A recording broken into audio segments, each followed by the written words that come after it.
지금은 조금 잠잠해졌지만 한동안 주식 투자하는 사람들 사이에서 굉장히 큰 화제가 되었던 이야기를 한번 다루어 볼까 한다.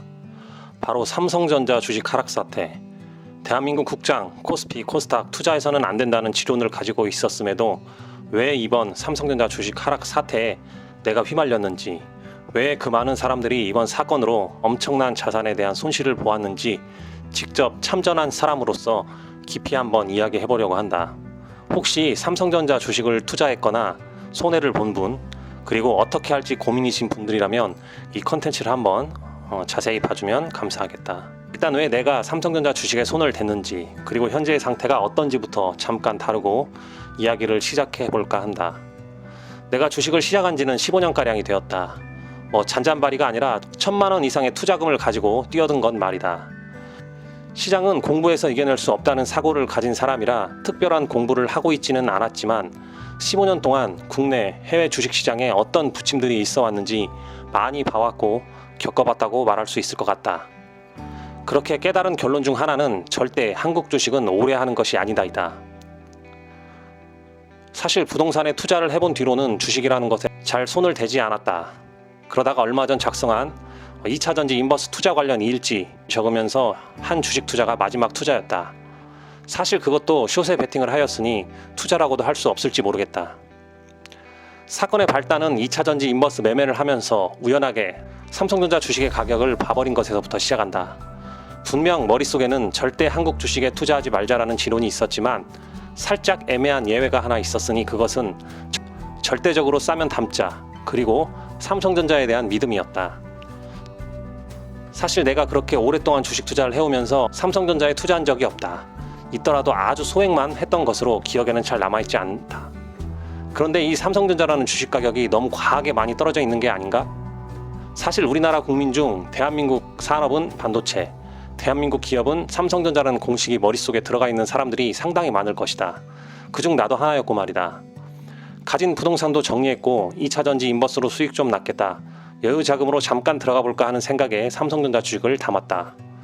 삼성전자가 망하면 대한민국이 망한다는 주장을 신뢰하는 입장이기에 그 당시는 앞으로 삼성전자에 어떤 일이 벌어질지 의심하지 않고 들어갔다.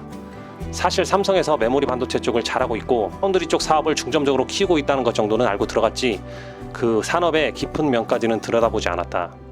평소 같았으면 그래도 기업의 현재 상황에 대해 상당한 분석과 예측을 하고 들어갔을 텐데 단순하게 삼성전자니까 라는 아니란 생각으로 주식 투자를 임했다. 이게 바로 통안의 실수였다.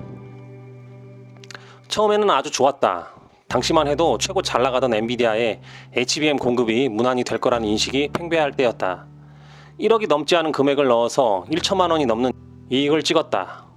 당연히 이것에 만족하고 나올 이유는 없었다. 당시 언론이나 삼성전자에서 하는 이야기를 들어보았을 때 HBM3 개발이 굉장히 순조로워 보였기 때문이다.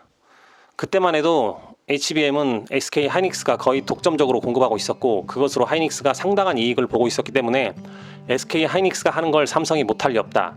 다만 좀 늦어진 것 뿐이다라는 생각을 했다. 삼성전자도 언론을 통해 자신감을 비춰왔고 언론과 산업 관련 유튜브 채널에 나오는 전문가들도 삼성전자가 납품 들어가는 것은 시간 문제일 뿐이라고들 이야기했다. 심지어 젠슨왕 CEO까지 삼성전자가 납품에 성공할 것이라고 말을 해주었다. 그런데 여기서 조금 더 들어가 봐야 했었다. 이미 균열은 다른 곳들을 통해 살짝살짝 나오고 있었기 때문이다. 역시 제일 먼저 튀어나왔던 것은 삼성전자 직원들 사이의 문제였다. 삼성 내부 직원들 간 갈등이 굉장히 심해지고 있고 그것들이 유능한 직원들 사이에 이직 탈출 러쉬로 이어지고 있다는 것이었다. 기업이 망하기 전 가장 먼저 나타나는 증상 중 대표적인 것이 유능한 인재들의 유출인데 현재 삼성전자에서 이러한 현상이 이어지고 있다는 소문이었다. 그리고 다음은 해외 언론의 반응이었다.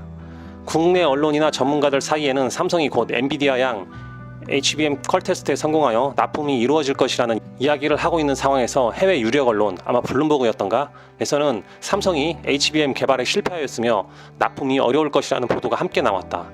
이게 무슨 개 같은 경우인가. 결국 HBM 납품 실패는 현실이었다. HBM은 25년 현재까지도 엔비디아의 하이닉스가 거의 독점적으로 납품하다시피 하고 삼성은 테스트조차 통과하지 못하고 있다. 심지어 미국의 마이크론도 낮은 수율이지만 납품을 하고 있는 상황 속에서 말이다.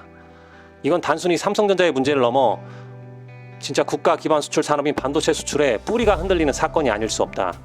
이러한 중대한 사건의 정보들을 기업에서 틀어막아 언론과 전문가 집단까지 전혀 몰랐다는 것. 그로 인하여 수많은 사람들이 재산을 물린 채로 희망을 가지고 있었다는 것이 정말 신기할 따름이었다. 다행히도 나는 중간쯤 포트폴리오 정리를 위해 레거시 반도체와 HBM 업황에 대한 공부를 시작했는데 HBM 독점 납품 지위를 가지고 있는 도로는 SK 하이닉스로 환승을 하였다. SK 하이닉스를 통해 많이 복구했다고는 하지만 최초 삼성전자로 본 손실이 수천만 원에 달했기 때문에 쉽지 않다. 진짜 문제는 노후를 대한민국 넘버원 기업 삼성전자에 수억, 수십억씩을 담가놓고 투자 활동을 하지 않는 노인들, 그런 사람들에 있다. 아마 그들은 지금도 예전처럼 1등 삼성전자는 언젠가 다 회복할 수 있을 거야 라는 생각을 하고 있었겠지.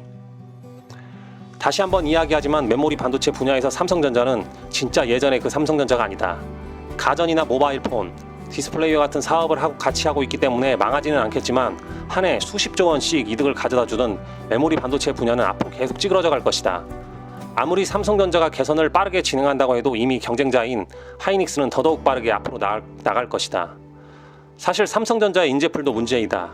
유능한 직원들은 이미 많이들 탈출했다는 이야기가 나돌기 때문이다. 또 현재 많은 이익을 가져다 주고 있는 말단의 레거시 메모리 반도체 쪽은 중국이 계속 추격해 올 것이다. 너무나 많은 복합적인 요인들로 이 문제는 오랫동안 지나도 해결되지 않을 것이라고 생각된다. 물론 매크로 주식 투자의 관점에서 외국인이나 기관이 한국의 증시를 바스켓으로 담을 경우 5만원대의 삼성전자 주식 가격이 반등은 이룰 수 있겠지만 절대 예전에 그 대한민국을 대표하던 20년, 30년을 가져가도 되는 기업, 그리고 끝없이 발전하던 삼성전자를 생각해서는 안 될 것이다. 여기에 파운드리 사업 이야기를 더 하면 더 끔찍해지겠지만 이야기가 너무 길어질 것 같아 그거는 더 얘기하고 싶지도 않다. 삼성전자, 지금 탈출하던가 손해가 매우 크다면 산업이 아닌 증시 측면에서 자금이 유입되기를 조금 기다렸다가 어느 정도 복구가 되면 빨리 손을 털고 나오기를 추천한다. 적당히 먹고 말이다. 우리는 그동안 너무 속고 있었다. 역시 한국 증시는 믿으면 안 됐다.